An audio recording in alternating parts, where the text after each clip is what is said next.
The training world Threx 12 had a way of overwhelming even the most disciplined cadets the moment a squad stepped onto its soil. The air itself seemed heavier, saturated with the mineral dust carried by the constant winds that scraped along the cliffs and carved the landscape into deep, jagged wounds. The alien students had been warned that the environment would challenge every assumption they had about field navigation, but none of them expected the path to end so abruptly before a canyon that looked as if the planet had been split apart by a deliberate strike. The squad stopped at the edge, stunned into silence, the warm colors of the rocky terrain turning colder the longer they stared across the void. The canyon stretched farther than any of the cadets could see from their position. It was not merely deep, it was impossibly vast, as if the ground had collapsed to reveal a piece of open space in the middle of the world. Wind roared upward from the abyss with such strength that it made loose dust swirl around their feet. The drop below was invisible under the shifting haze, which only increased the sense of danger. The cliffs on both sides were sharp and crumbling, with broken outcrops jutting like crude fangs. The instructors had removed hoverbelts, scanners, mapping drones, and every form of tactical climbing gear before the squad even entered the zone. The cadets were supposed to rely on observation, teamwork, and problem-solving, but this gap looked far beyond the reach of any logic. The squad's captain, a tall alien cadet named Sareth, approached the cliff's edge with slow, tense steps. She squinted, hoping for any sign of a natural crossing. The sunlight reflected off the opposite ridge, revealing nothing except an equally steep cliff and the faint outline of a path that continued from the edge on her side, as if the designers of the test intended for the squad to step directly into the void. Her throat tightened when she imagined the instructor's silent satisfaction at watching the squad's hesitation. She glanced back at her team, hoping for reassurance, but every face carried the same paralyzing doubt. One cadet, a younger alien named Lauren, dared to step closer to Sareth to peer into the canyon with her. He instantly regretted it. The moment he leaned just slightly forward, a piece of the cliff crumbled away beneath his boots and fell into the abyss without a single sound. The missing sound was worse than a roar. It meant the canyon was too deep for an echo to return. Lauren froze, his limbs stiffening in pure instinctive terror.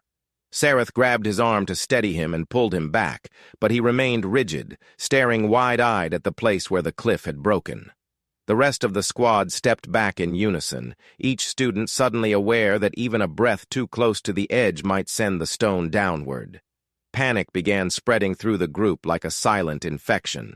A second cadet clutched her own arms tightly as a tremor ran through her shoulders.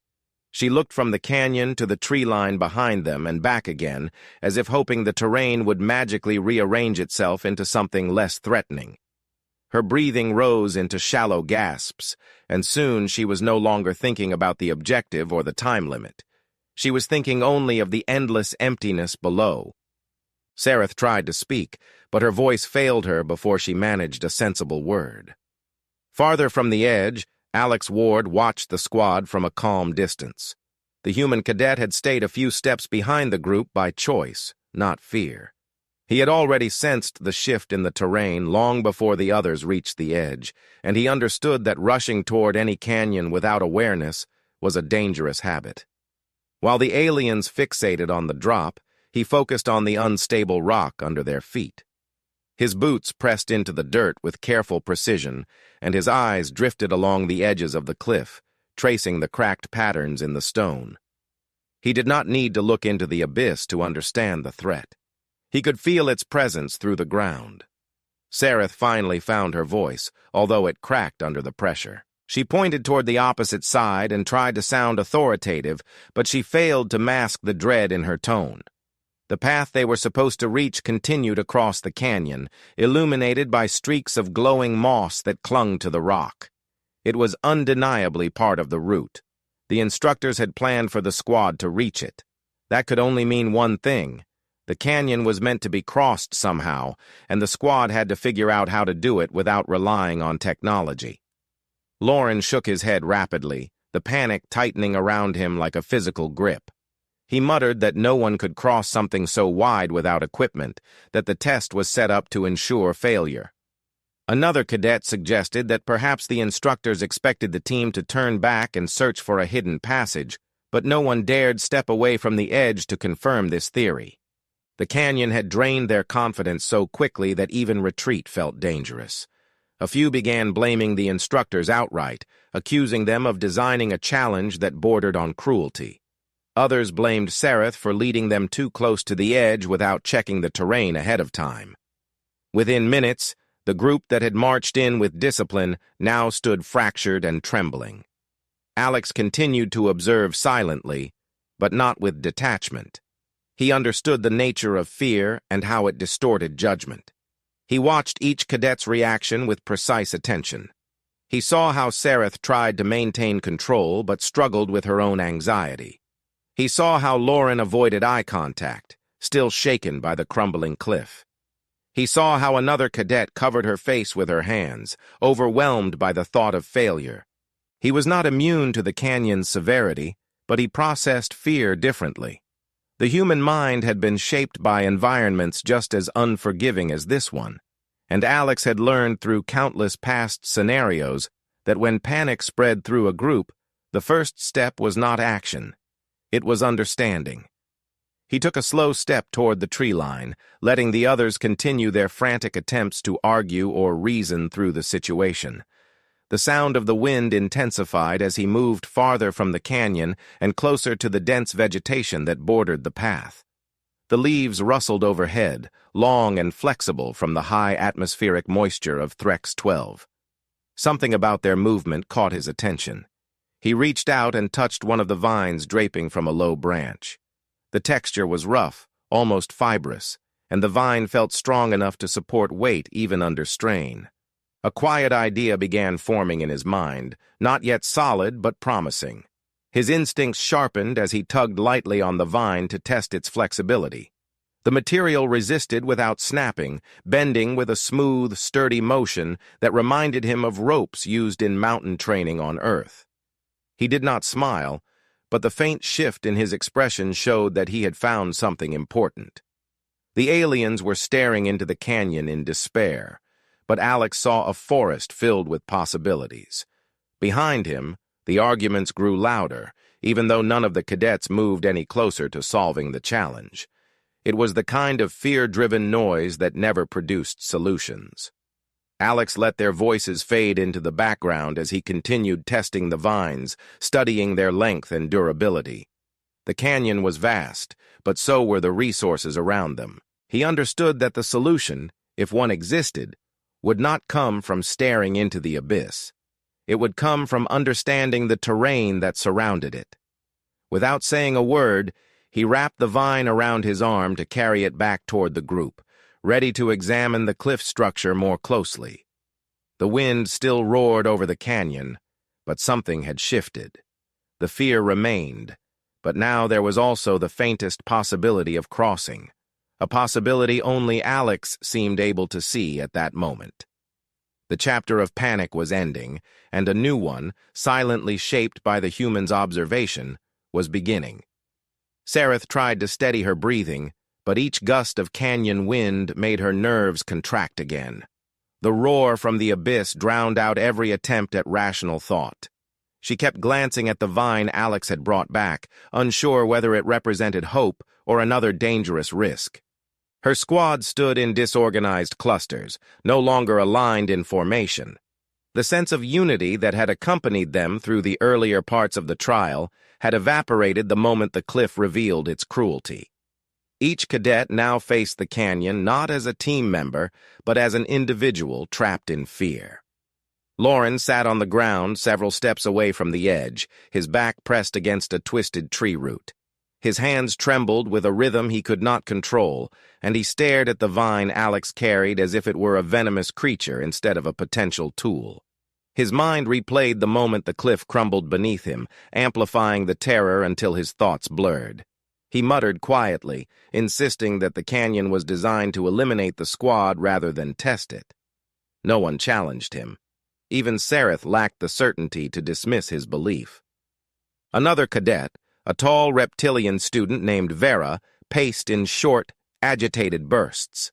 Her scales rose and fell in agitated waves along her arms each time her gaze drifted toward the abyss. She had been raised on a planet where deep fissures were associated with ancient predators that dragged victims into the earth. Even though she knew Threx 12 had no such creatures, the instinctive fear remained. She kept pressing her palms together, forcing herself to breathe slowly, but every attempt failed. The wind mocked her with each hollow scream from below, making her feel as though the canyon itself was calling her name. A fourth cadet, Shira, tried to remain logical. She stood with her arms crossed, her eyes narrowed as she studied the opposite ridge. But even her analytical approach faltered whenever the ground shifted slightly under her feet. She had noticed Alex examining the vines, and although she respected his calmness, she could not understand how he remained so composed. She assumed he was pretending for the sake of the group, but the steadiness of his eyes revealed something else, something she had never seen in a fellow cadet from any species. Her confusion mixed with frustration, worsening the anxiety spreading through her. Alex ignored the spiraling panic around him. He knelt beside a cluster of rocks and placed the vine on the ground, straightening it out to evaluate its length. His hands moved with precision, each motion deliberate. The vine was long but not long enough. He would need several, and he would need to braid them together to create a rope strong enough to support multiple bodies.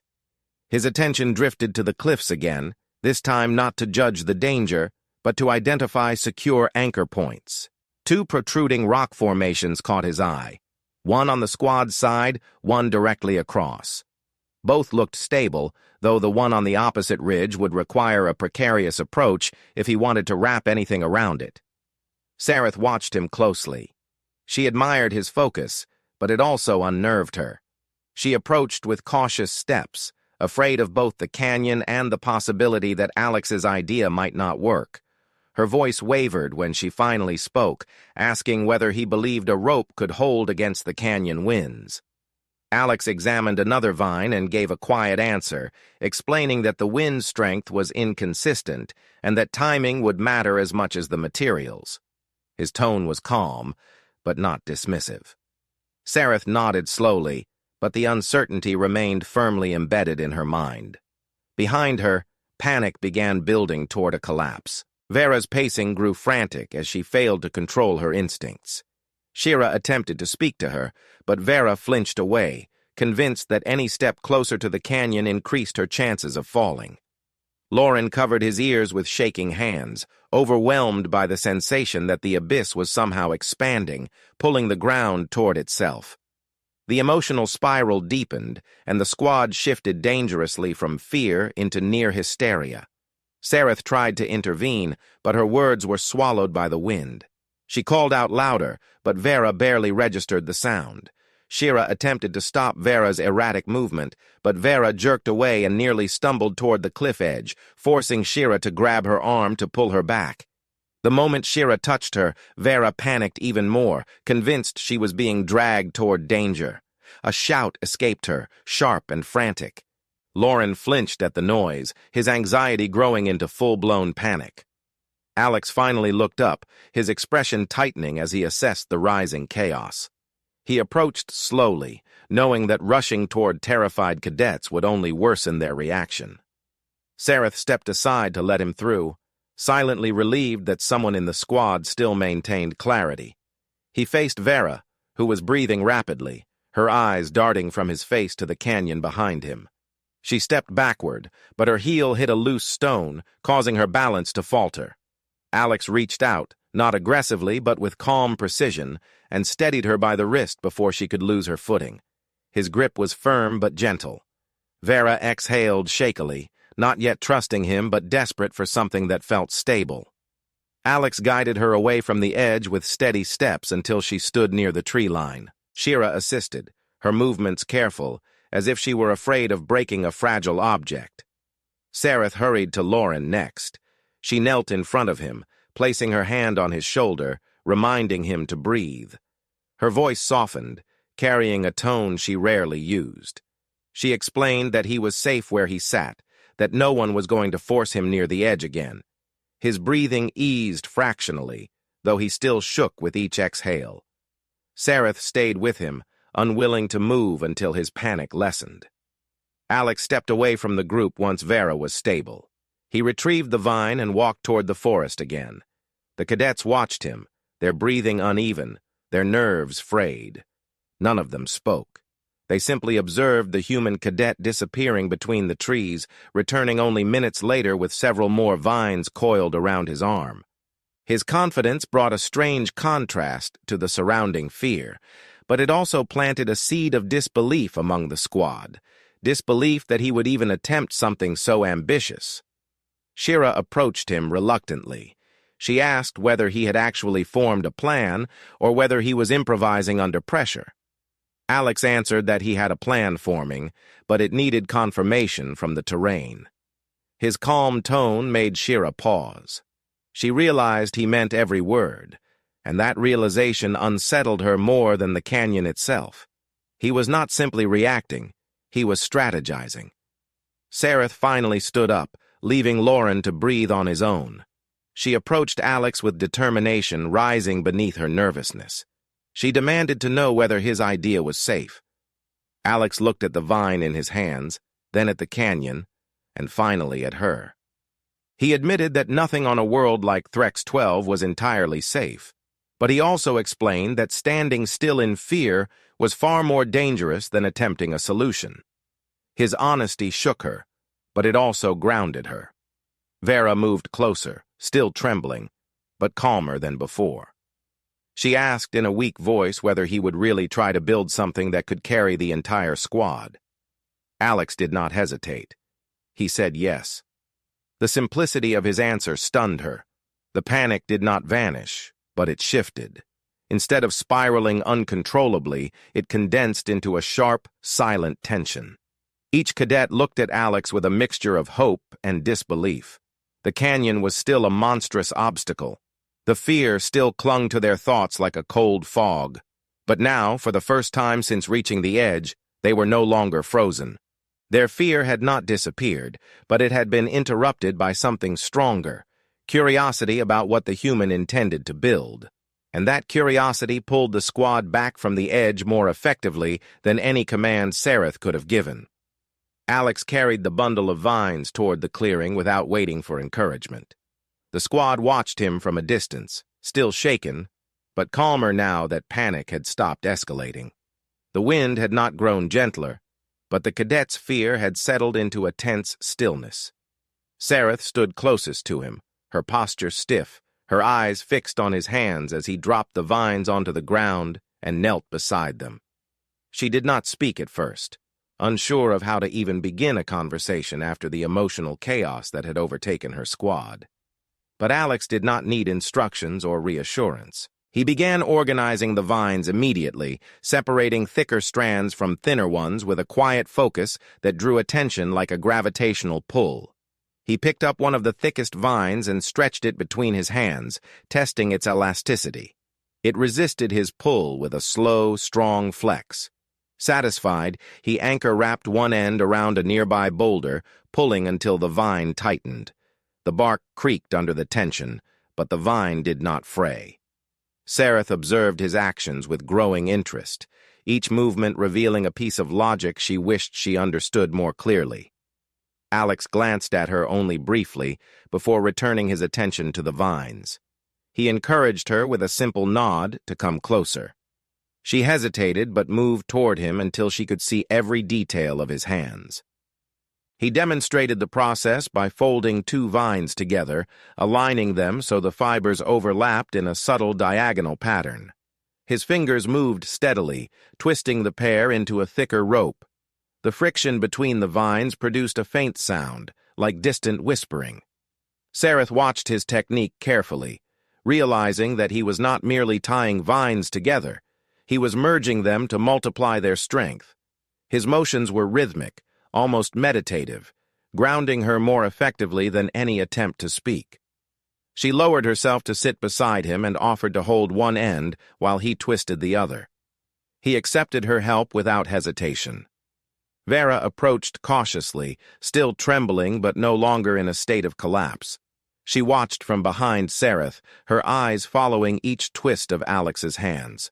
Shira stood farther away, arms folded but no longer in analytical detachment. Instead, she stared as if trying to absorb every decision Alex made. The cadets might not have fully trusted his plan, but the logic in his movements evoked something familiar. The instinct to follow someone who understood what needed to be done. Once the first rope reached the thickness Alex needed, he held it up, showing its new stability. It was imperfect and rough, but undeniably strong. He gave it a sharp pull to demonstrate. The vine rope held against his full strength. Sereth flinched at the sudden motion, but when she saw that nothing snapped, she exhaled a breath she had unknowingly been holding. Alex handed the rope to her and instructed her to test it herself. She pulled tentatively at first, then harder, and then with the full force of her arms. The rope remained firm. Lauren, who had been sitting in the shade of a low branch to calm himself, finally gathered the courage to stand. He approached the group slowly, unsure if he would be useful or simply in the way. Alex noticed him immediately and gestured for him to join. Lauren swallowed the fear trapped in his throat and stepped forward. When Alex handed him a piece of vine and instructed him on how to strip away loose outer fibers, Lauren accepted it with cautious hands. His breathing steadied as he focused on the tactile work. The repetitive motions helped quiet his mind, replacing flashes of panic with something smaller and manageable. Alex worked beside the cadets, braiding and reinforcing the vines with a precision that came from experience rather than confidence alone. He did not rush. He allowed the group to follow his rhythm, growing steadier with each completed section. The rope expanded steadily, becoming long enough to reach across the canyon once fully assembled. But Alex knew one rope would never be enough to carry an entire squad. He needed multiple lines, each reinforced and anchored properly. He tasked Sereth and Shira with gathering more vines from the forest. He directed Vera and Lauren to return with fallen branches that had not rotted, explaining that these branches would serve as structural stabilizers once the bridge began to form. The cadets listened more attentively this time, no longer lost in panic. Sereth led the group into the tree line with a renewed sense of purpose, her earlier fear replaced by a frantic but determined energy. She moved quickly, scanning for the right materials, tearing down vines with her claws and carrying back as many as she could manage. Alex remained in the clearing, braiding and twisting the vines into increasingly stronger cables. The motions warmed his muscles, but the real effort came from calculating the geometry of the bridge in his mind. He pictured how the ropes would anchor, how the tension would distribute, and how the wind would affect each part of the structure. His hands moved without pause, pairing one vine with another, weaving them until his fingers throbbed. He ignored the discomfort. He focused only on the work. Shira returned with an armful of vines and placed them beside him. She asked cautiously whether the bridge would sway dangerously. Alex replied that any rope bridge would sway, but a well-balanced structure would hold as long as the cadets crossed one at a time and moved steadily. Shira nodded, although her eyes betrayed her lingering worry. Vera arrived next, carrying several long branches on her shoulder. Her breathing was heavy, but her posture held more stability than before. She placed the branches in a small pile and stepped back, watching Alex evaluate them. He selected the strongest ones immediately and began tying smaller ropes around them, explaining that the branches would become the lateral supports to prevent the walkway from collapsing inward. As the cadets gathered more materials, the clearing transformed into an improvised workshop. Vines coiled in piles, branches lay neatly organized, and the braided ropes grew longer and thicker with each passing minute. Lauren returned with a small smile tugging at the corners of his mouth, the first sign of relief since he had fallen into panic earlier. He watched Alex assemble a knot pattern at the end of one rope and asked whether he could learn it. Alex nodded and demonstrated the steps slowly. Lauren imitated the motions until his hands stopped fumbling and the knot formed correctly. He straightened, pride replacing his fear. Sareth eventually returned, carrying a heavy load of vines draped over her arm. She dropped them beside Alex and knelt with visible exhaustion. She asked quietly how many ropes he believed they needed before attempting the bridge. Alex gestured toward the canyon's width and answered that the number depended on the stability of the anchor points. She nodded, understanding that the task was far more complex than it looked.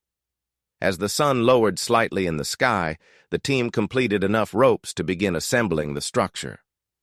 Alex examined the cliff again, identifying the exact point where the first anchor would need to be placed. It was a rough protrusion of stone, thick enough to support tension, but dangerously close to the unstable edge.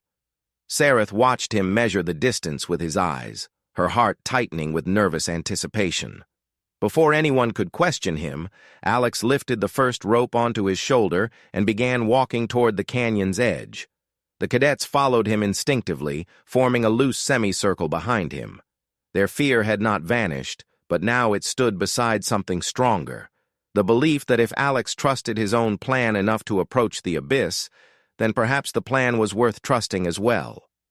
The wind rushed upward again, lifting dust around his boots as he stopped at the very edge. He looked down only briefly before focusing on the anchor point. His hands tightened around the rope. Behind him, the cadets fell silent, watching with a tension that bordered on reverence.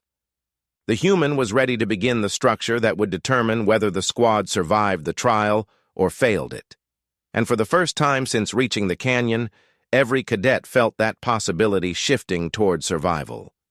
Alex stood at the cliff's edge with the first rope resting across his shoulder, the weight firm but manageable. The wind pushed against him in unpredictable bursts, yet he remained steady, measuring the rhythm of each gust before taking a single step closer to the anchor point. Sareth watched him with a mixture of dread and trust that made her chest tighten. She had never seen someone treat danger as if it were simply another tool to interpret. Alex did not hesitate. He lowered himself carefully, securing one foot against a stable rock ledge, then braced the rope under his arm as he leaned toward the protruding formation that would serve as the anchor. His fingers searched for solid crevices along the stone, mapping out the best place to tie the first line. Once he found the right hold, he wrapped the rope 3 times around the thick stone edge. He tightened each loop with his entire body weight, pulling until the fibers compressed against the rock. The rope thrummed in the wind but remained secure. He then tied a reinforced knot, one that interlocked with itself twice for stability. When he stepped back, he gave the rope 2 powerful tugs. It held. The cadets behind him exhaled collectively, the sound rising above the wind for the first time since they arrived at the canyon. Sareth knelt beside the rope to examine his work, her hands tracing the tension under the vine fibers. She noted how the strands locked together, how the weight distributed evenly. She asked him whether the opposite side had a similar anchor point. Alex pointed toward a jagged outcrop on the far ridge. It was narrower but angled in a way that would grip the rope if secured properly. The challenge was reaching it. Sareth swallowed nervously, realizing that someone would need to cross first. She assumed Alex intended to take the risk, and her pulse quickened at the thought. Before she could speak, he stepped back to gather the second and third ropes, each braided earlier into thick, reinforced lines. The cadets helped him lift them, and together they laid the ropes parallel to the first, forming the skeletal beginning of what would become a bridge. Alex instructed Vera and Lauren to hold the ends while he tied additional knots along the primary line, creating sections to which the stabilizing branches would attach. When he finished the main ties, he retrieved the longest branch from the pile. He lifted it horizontally and aligned it across the ropes, then tied the ends to the primary and secondary lines. Sareth assisted with tightening the knots, her movements much steadier now than earlier. The branch created the first step of the walkway. Once it was secured, Alex added 2 more shorter branches to reinforce the stability. Shira watched the structure grow with growing astonishment. In less than an hour, the rope and wooden frame resembled the beginnings of a genuine suspension bridge. Alex paused only long enough to evaluate the weather. The wind had grown slightly stronger but remained manageable. The sun had shifted enough for shadows to stretch across the canyon, indicating that time was slipping faster than he wanted. He continued building with renewed urgency. The cadets worked beside him, passing vines, tightening knots, securing each piece under his guidance. Fear still lingered in their expressions, but it no longer held control. The work became an anchor for their minds, grounding them in purposeful motion. Within a short span, the bridge extended several meters over the canyon. The structure swayed lightly with the wind, but the main line remained taut. Alex tested each section by pressing his weight against the branches, evaluating the tension and listening for signs of strain. Nothing cracked. Nothing loosened. He straightened and announced that the time had come to take the bridge to the opposite ridge. Silence fell over the squad. Sareth looked at the incomplete span of the bridge with her mouth slightly parted. She knew what Alex intended, yet she could not stop the instinctive question that rose in her throat.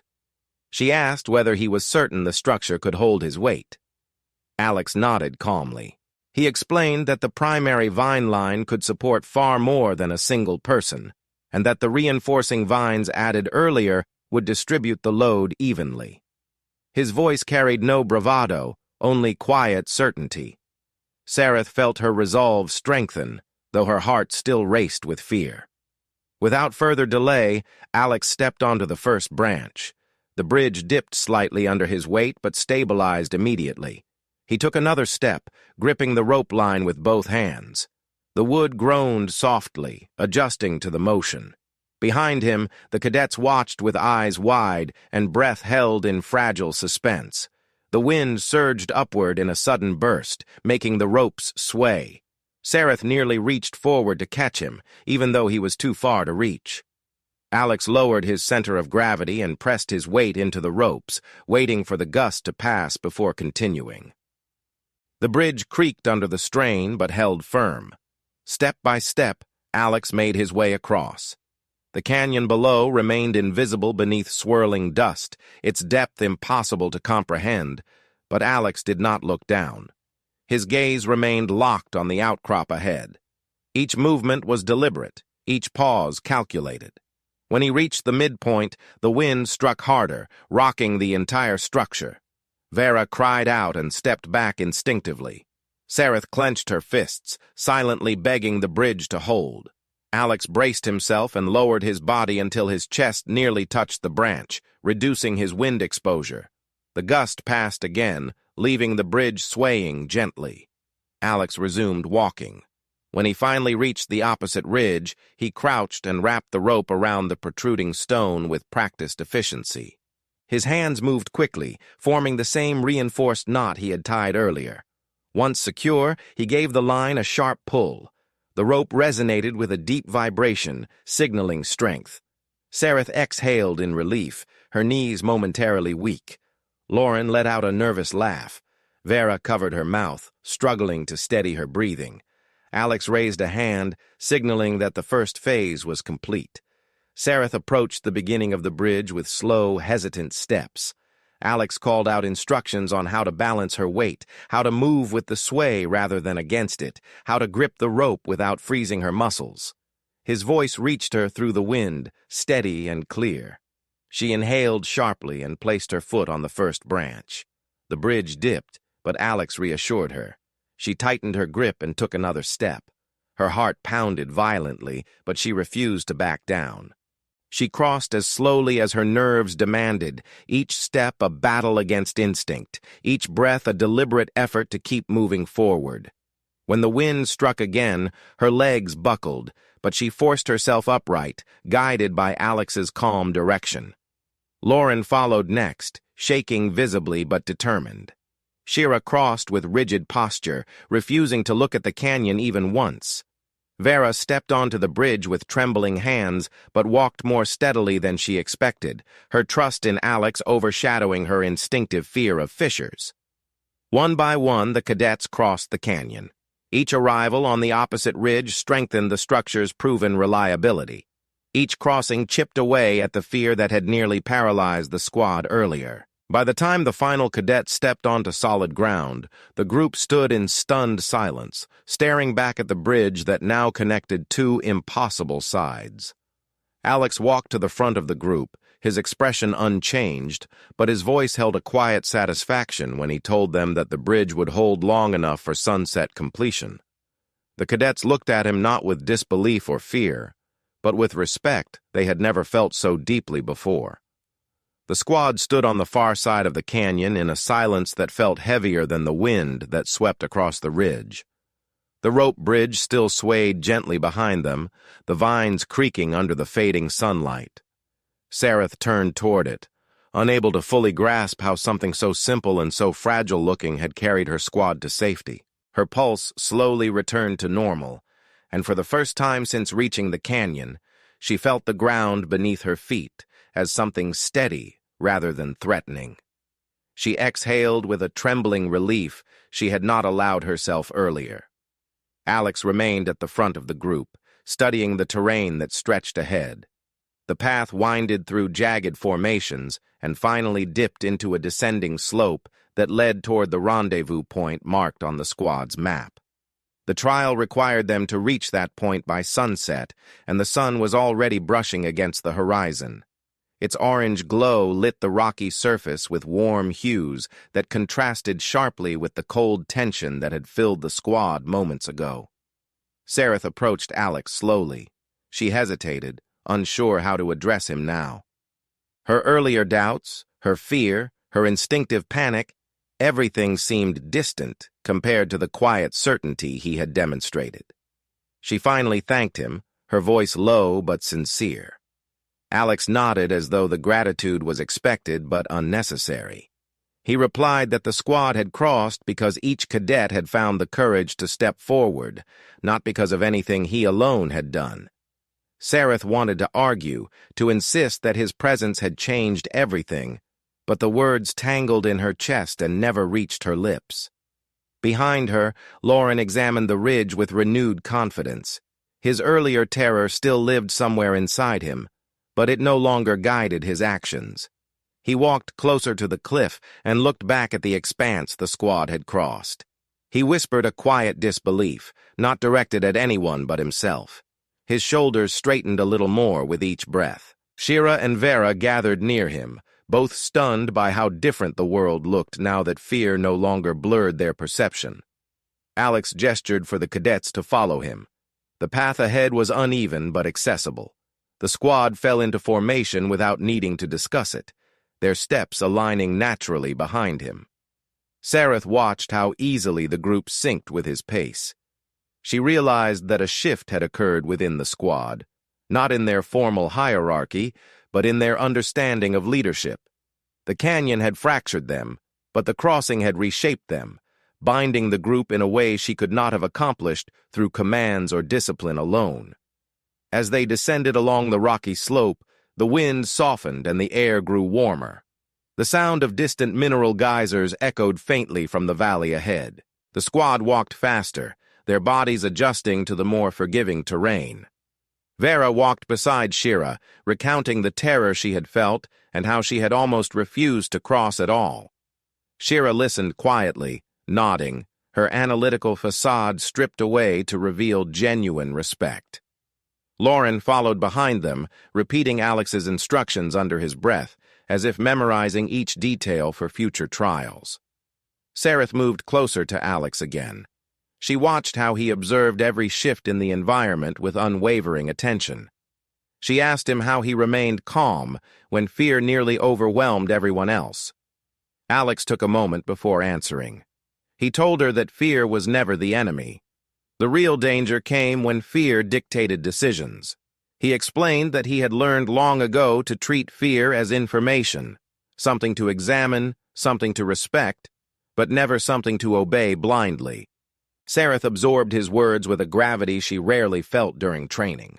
She understood suddenly why humans were spoken of with so much caution and fascination across the galaxy. The squad reached the final descent leading to the rendezvous point. At the bottom of the slope, a flat plateau extended outward, marked by the tall signal pillar that instructors used to track squad arrivals. The pillar glowed faintly with embedded circuitry, a stark contrast to the raw wilderness surrounding it. The cadets approached it with a mix of exhaustion and triumph. When they stepped into the designated zone, the pillar emitted a sharp tone that signaled completion of the trial. A few seconds later, two instructors emerged from behind a cluster of rocks. The instructors expected a fractured squad, perhaps even a partially failed one. Instead, they found a united group walking with firm steps, led by a human cadet whose boots were still covered in vine fibers and canyon dust. One instructor looked past them toward the ridge and froze when he spotted the rope bridge. The structure clung to the cliffs like some improvised creation born of desperation and audacity. He had expected attempts using vines or stone wedges, but he had not imagined something so complete or so functional. Sareth stepped forward to report completion of the mission. She described the obstacles, the canyon, the lack of equipment, and the time constraints. But when she reached the part about the bridge, her voice paused. She glanced at Alex briefly, then continued with a steadiness that surprised even her. She explained how he had built the structure, how he had anchored it, how he had crossed first, and how the squad had followed him across. The instructors exchanged glances, one of them lifting his brow in a rare expression of surprise. The older instructor finally responded, acknowledging the squad's performance with a firm nod. He praised Sareth for maintaining order under stress, but his attention shifted quickly to Alex. He asked him how he had known the vines would hold, or how he had trusted his own constructions enough to risk crossing first. Alex answered simply, he trusted the process because the environment provided enough signs to calculate the risks. He added that hesitation would have been more dangerous than attempting the crossing. The instructor considered his answer carefully, then nodded with an approving gravity. When the formal assessment ended, the squad settled on the plateau to rest while the instructors documented their results. The sun dipped fully behind the ridge, stretching long shadows across the valley. The temperature cooled, but the squad remained warm from the exertion, the adrenaline, and the sense of shared accomplishment. Vera sat beside Lauren, recounting her first steps onto the bridge, her voice shaking with leftover nerves but also quiet pride. Shira listened while sketching a diagram of the bridge in the dirt, studying its structure to understand how it had held so effectively. Sareth moved to stand near Alex once more. She watched him examine the distant canyon, perhaps replaying the crossing in his mind, but offering no verbal reflection. She asked him something she had never asked another cadet, whether he believed the squad could have succeeded without him. He turned his head slightly, the shadows softening his expression. He answered with an honesty that left her silent. He said the squad could have found a way, but not the same way. Each species approached challenges differently. His method had worked because he understood the materials and trusted his instincts. But the squad's survival had depended on the moment each cadet chose to move forward despite fear. Sareth absorbed his words, realizing that he did not see himself as the hero of the moment. He saw the team as participants in a process that required every individual to push against instinct. This realization struck her deeper than she expected. It reshaped her perception of leadership, of cooperation, and of the strange yet undeniable resilience of humans. As the last traces of sunlight disappeared, the instructors signaled the squad to prepare for return transport. The cadets rose slowly, their bodies tired but their minds sharpened by the trial. Sareth took one last look at the canyon, the rope bridge barely visible from the plateau. It stood as a quiet testament to what the squad had survived.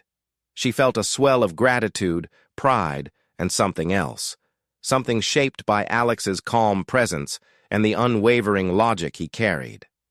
When the transport beacon activated, Alex stepped beside the squad, ready to depart.